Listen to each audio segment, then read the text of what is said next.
রাষ্ট্রের প্রয়োজনীয় সংস্কার, ২৪-এর গণহত্যাকারীদের বিচার এবং সংখ্যানুপাতিক বা পিআর পদ্ধতিতে নির্বাচনের দাবিতে রাজধানীতে মহাসমাবেশ করছে ইসলামী আন্দোলন বাংলাদেশ।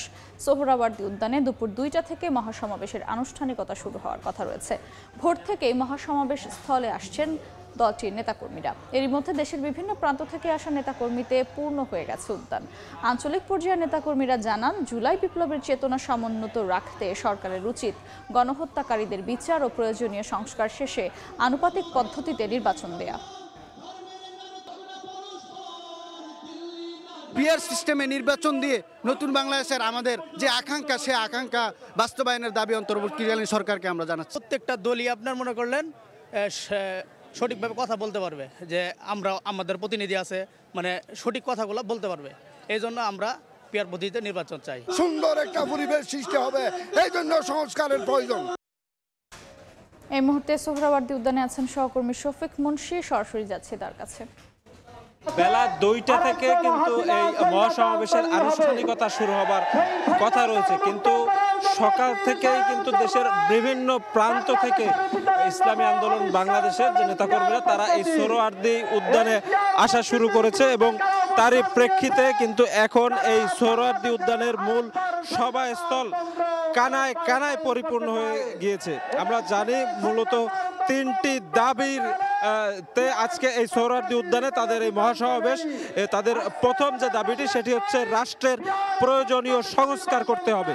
এই ইসলামী আন্দোলন নেতৃবৃন্দরা দাবি করছে যে প্রয়োজনীয় সংস্কার যদি না হয় তবে পুনরায় আসলে ফ্যাসিবাদের কবলে বাংলাদেশ পড়তে পারে। তাদের দ্বিতীয় যে দাবি সেটি হচ্ছে ২৪-এর গণ অভ্যুত্থানে যারা সরাসরি এবং পরোক্ষভাবে এই গণহত্যার সাথে জড়িত ছিল তাদেরকে বিচার করতে হবে এবং তাদের বিচার দৃশ্যমান করার আগে কোনোভাবেই নির্বাচনী যে প্রক্রিয়া সেই প্রক্রিয়ায় যেতে পারবে না বাংলাদেশ সরকার, এমনটাই কিন্তু এই ইসলামী আন্দোলনের নেতারা দাবি করছেন। এবং তারা সর্বশেষ যে বিষয়টি দাবি করছেন সেটি হচ্ছে সংখ্যানুপাতিক হারে অর্থাৎ পিআর পদ্ধতিতে আগামী যে জাতীয় সংসদ নির্বাচন সেই নির্বাচনটি অনুষ্ঠিত করতে হবে এবং তার মাধ্যমেই আসলে বাংলাদেশের যে ভোটাধিকার প্রয়োগের যে ব্যাপারটি সেটি সত্যিকার অর্থে একটি মূল্যায়ন হবে বলেই তারা আসলে জানাচ্ছেন। আমরা যেটা দেখতে পেয়েছি যে পুরো সমাবেশ স্থল কিন্তু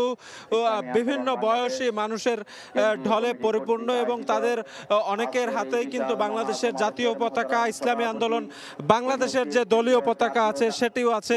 একই সাথে নানাভাবেই কিন্তু নানা প্ল্যাকার্ড তারা তুলে ধরেছেন। তারা তাদের দলীয় প্রতীক যে হাত পাখা সেটিও কিন্তু রেখেছেন।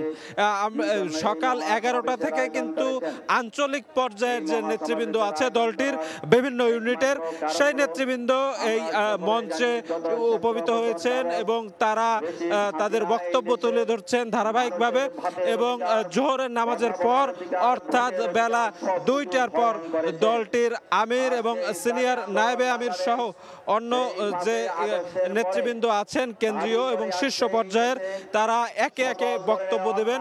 এবং আমরা যেটা জেনেছি যে আজকের এই মহাসমাবেশে কিন্তু অন্যান্য যে দলের নেতৃবৃন্দ আছে শীর্ষ পর্যায়ে তাদেরকেও কিন্তু তারা আহ্বান জানিয়েছে অংশ নিতে, তাদেরকে দাওয়াত পৌঁছানো হয়েছে বলে দলটির সিনিয়র নায়েবে আমির আমাদেরকে নিশ্চিত করেছেন। তো এই ছিল আমার কাছে সোহরাওয়ার্দী উদ্যান থেকে ইসলামী আন্দোলন বাংলাদেশের যে চলমান মহাসমাবেশ কার্যক্রম সে ব্যাপারে সর্বশেষ। সরাসরি যুক্ত ছিলাম সোহরাওয়ার্দী উদ্যানে।